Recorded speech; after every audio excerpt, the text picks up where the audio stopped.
Hi, I'm Dave Warzall, and you're watching PHTV4. This is Police Update, and today on Police Update, we have a special opportunity here. We've got Detective Sergeant John Parnitzke with us, and we're going to get to talk about the Detective Division for the Palos Heights Police Department. So, Detective Parnitzke, good morning. Thank you for being here. Good morning.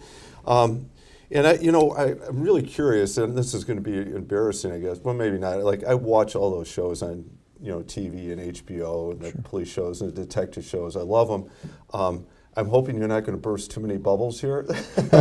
I'll try, yes. But so we're going to get to talk about what does it look like to be a detective in Palos Heights, and I imagine you interact with the other communities. Before we do that, though, can you talk about your background as an officer, how you got in law enforcement, and then ultimately ended up as a detective? Sure, yeah. So I've been an officer since 2008.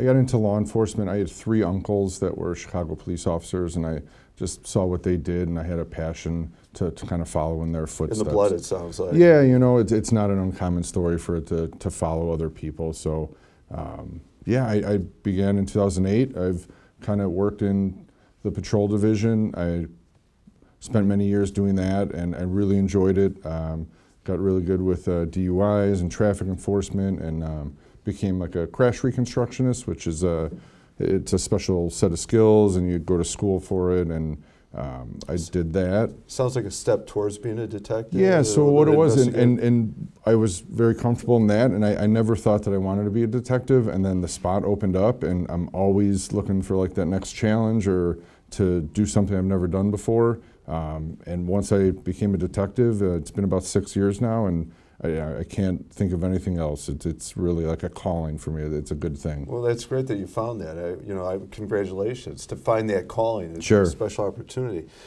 So you had that experience. Is there special training involved in, like, not anybody can be a detective, I'm assuming? Right? Well, what we look for is this. Training? So you want to look for some innate abilities or skills, some communication skills. No one starts as a detective. Usually you were a patrolman before, and then when a detective position opens up, you apply for it or you test for it, and you go from there. Once you're chosen as the detective, there's certain training that here at Palos Heights that we want all of our detectives to have. We want them to go to interview classes. We want them to be evidence technicians. We want them to get certified in what's called like lead homicide certification. There's certain state mandates that all detectives have to have, where we have to have so many hours in training in like sexual assault investigations, burglary, different types of these things. So there is quite a bit, it sounds like. Yeah, yes, there is quite a bit. All right. So now this might be the bubble bursting part. I mean, based on what we see on TV, I think there are a lot of people, the public has a perception of a detective's job. So I guess I'm not necessarily asking like how accurate or inaccurate that is, maybe, but in addition, like, what does it look like to be a detective in Palos? If you want to address the TV part, feel free. Sure, yeah. So what you see on TV is probably the most glamorous 5 minutes of maybe my month or my year. Typically what it looks like to be a detective in Palos Heights is we come in, we review case reports from officers. Look at it this way. Officers are out, they're taking reports, they're interacting with the public, and they write up a case report. If it's something that needs follow-up or needs more in-depth investigating, a patrol officer has so many hats that they wear already that what happens is naturally it then gets put to the detective. So myself and my partner aren't typically in the road. We're not making traffic stops. We're not answering calls. But what we're doing is following up on those calls that they took initial reports on. So what that looks like is calling witnesses, calling suspects, doing interviews, collecting video. We also are in charge of like managing the evidence room and different tasks. But for what you see on the TV, do we do that? Yes. Are we interviewing people? Are we going out? Are we making arrests? No doubt. But is that a bulk of our day? Probably not, no. Okay. It sounds like there's I don't want to say that it's mundane, but there's like a lot of grunt work that goes on. If you look at, so if I'm at a point where I'm arresting a person or interviewing a person or doing that, behind the scenes, what you haven't seen is numerous warrants, numerous court subpoenas, things like that, where we have to lay down a evidentiary, like foundation or timeline before we get to that last point. I gotcha. So, and maybe this is a good transition into that, because the thing I want to ask is, all right, so can you give us examples of types of cases? I know recently I read about the mail scam, that they were caught. Maybe, I'm assuming Palos Heights was involved in that, right? Can you give us some examples of the types of cases you've been involved in? Definitely. So because of the size of our department, we don't have divisions of detectives, right? So one day I could be working a burglary. The next I could be working more of a crimes against person, or in this case, that mail theft. We wear all the hats as far as charging or investigating. So the crimes run from all the way from homicide down to a theft. So we've investigated that all. We don't have the homicides in Palos Heights so much, but as in this detective division, we're part of what's called the South Suburban Major Crimes Task Force. So that's about 60 different towns that whenever there's a major crime, a homicide or a kidnapping, we get together, all the detectives from all those towns, and pool our resources. So we'll work cases like that. But as you mentioned, the most recent one that has probably been the most noteworthy was the mail theft ring that we kind of spearheaded that investigation, and it was a good one. It was very in-depth. It took a little bit of time to get it all together, but it's a good case. Okay, and I did want to ask about that case, and maybe that's a good example of, when we think of like detective in Palos Heights, but just by nature of being in the suburb of Chicago, you have to interact with detectives from other communities or policemen from other communities. Oh, no doubt. So that's one of the great things of being a detective is you learn, and the police world becomes so much bigger, right? When you first start, Palos Heights or your town. Once you start interacting with all these different communities, and not even just the detectives from different towns, a lot of these cases, this isn't so much just the detectives putting together. All of these great cases that we've worked would not be possible without all the men and women that work in the police department. It's not one or two people putting a case of that scope together. Every shift has contributed on that. There's interviews, there's logging evidence, there's so many things that we've done that there was a team effort on this one. It's interesting because, again, unfortunately, the TV thing, it makes it look like that one or two guys are out there conquering the world. Yeah. Maybe if you could, just a little bit to clarify, the mail scam involved check washing. Am I correct? Yeah, it involved a few things. Ultimately, what it was a group of individuals that were going to many different communities in the Chicagoland area. They were taking mail out of mailboxes. One of the things they would do is what's referred to as check washing. Others was just as simple as taking credit cards out of the mail and attempting to use them themselves, or using them for that matter. So we were able to do through like search warrants and court subpoenas and stuff, we were able to obtain a lot of that mail back. We did some interviews, got some confessions, put the evidence all together and presented a pretty good case to the state, and charges were approved. So congratulations. Yeah, it was a good one. But I guess to some degree, so you caught those individuals. It doesn't mean that crime is going to go away or there won't be others who try it, I'm assuming. Right. People still need to be careful in that area. For sure, most definitely. I saw it on the website, and I want to ask you about the Silent Witness Program, which sounds like it's a way for people to provide police with information. But maybe you could kind of clarify what that is, how that works. Sure. So Silent Witness is a phone number that people can call in. It's 708-671-3292. And what that is it's a way for people to report crimes anonymously if they wish. Some people aren't comfortable leaving their name or number, and I understand that. So it's a way for the community to let us know if there's something ongoing that we can follow up with and hopefully mitigate. If someone's calling, obviously they're upset about something, right? Mm-hmm. And if we can deem it to be a crime or something that we need to handle, then that's something that we do.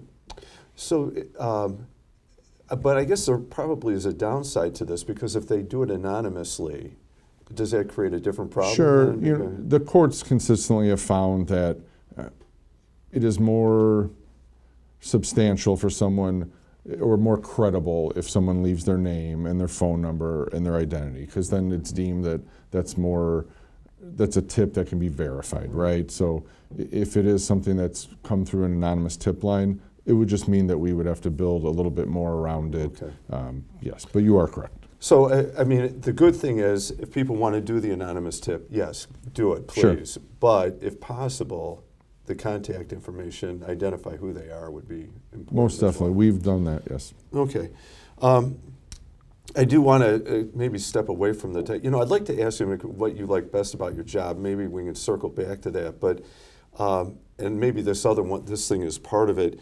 In addition to being a detective, though, as an officer, you are involved in other activities with the police department. Can you talk about those a little bit? Yeah, so this department is probably second to none when it comes to Special Olympics and polar plunge and different activities. Officer Kevin Apostle and his crew there have put together so many activities that we've done. So our polar plunge, our torch run, this year we're trying to do what's called a pull-a-plane. It's another Special Olympics fundraiser where a group of us are going to go out to Lewis University and actually pull a plane. So it seems like a great idea. Channel 4 will be there, the camera. That'll be a very fun one. I would love to get that on. But one of the things that I've done is I've gotten into like collecting what's called challenge coins. You've seen them on Facebook or on our website. And we made a special polar plunge challenge coin that we're fundraising for. All proceeds will go to Special Olympics Illinois.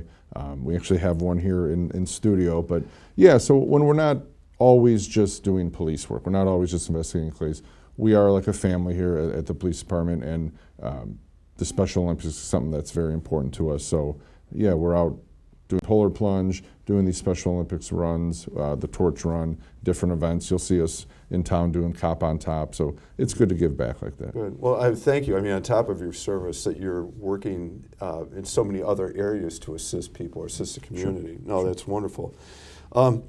Related to that, and I do have that one final question for you, but and maybe the polar plunge is part. I mean, what do you like best about being a detective? Do you think? What about that job? Like you said, it felt like a calling. What made it so fulfilling, or what do you like best about coming to work each day? I've always been a puzzle guy for some reason, and I just look at all these cases as like putting a puzzle together. You know, I like having kind of a unique case or something come to me and have to do a little investigative work, some warrants, some talking, this and that, and have something come full circle where we can bring justice or peace to maybe a victim in town, or bring, if it is the case, an offender to justice if that seems to be the best outcome. So taking something and putting it together and making it that finished puzzle, it's exciting, it's rewarding. You know, no day is the same, right? So everything is unique. They all have their little nuances, and it becomes a very rewarding project. It sounds like, the way you're describing it, putting that puzzle together, solving, the mystery of it, or getting the pieces in the right place, and then there is something fulfilling in whether some type of justice or some type of closure. Right, and at any one time you're working different cases. Actively we're working identity thefts or mail thefts or robberies, and you're putting different moments into each case, and to have something come together, it's really fulfilling. Good. Then a final question for you. We know, so the mail thing, you caught them, and that's great. That crime doesn't necessarily go away, and obviously people are always coming up with new ways, unfortunately, to take advantage of or hurt individuals. Can you give any other advice or tips out there that people should be mindful of? Yeah, so you nailed it on the head. We're never going to be able to stop everything, right? But a big thing of what we do is prevention.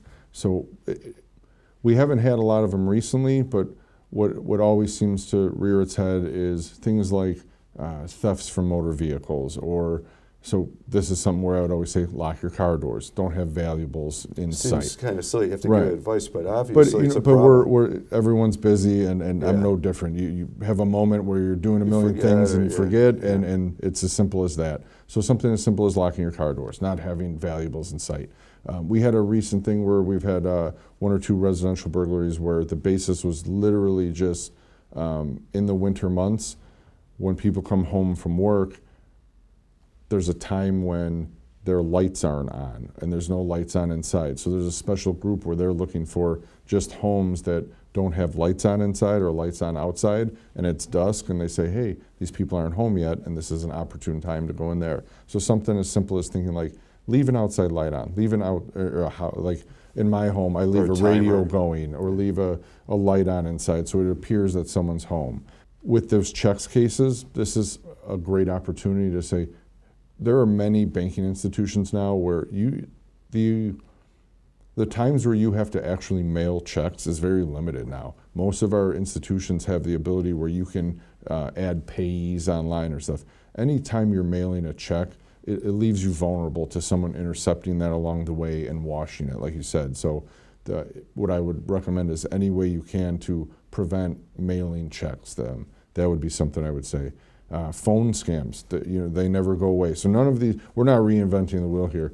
The phone scams, people calling in, your family member is in jail, or I need you to load a gift card with some kind of money to pay off a debt or a scam, or I'm the IRS, we need to do this. These are these same scams we see, but historically these are the ones that people are falling prey to. So something as simple as that. No one's ever going to call you and need you to provide money over the phone, right? Mm-hmm. So what I always recommend to people is send me something in the letter. Simple as that, and how quickly you'll see them hang up. All right. Good advice. Yeah, Good yeah. tip. There's a lot of them, but they're subtle. But it's something like that. It's making yourself that hard victim, right? So. I'm thinking, even for myself, that transitioning from writing the check to, in my head, I don't think I write any more checks. I think I eliminated that over the last year. And I noticed that myself. It's funny, I don't see myself going to that checkbook anymore. Yeah. It's just something, there's different ways now, and it's good. And obviously the phone thing, for sure. If they're asking for information, no, that's not how they should happen. It's never going to go that way, so. All right.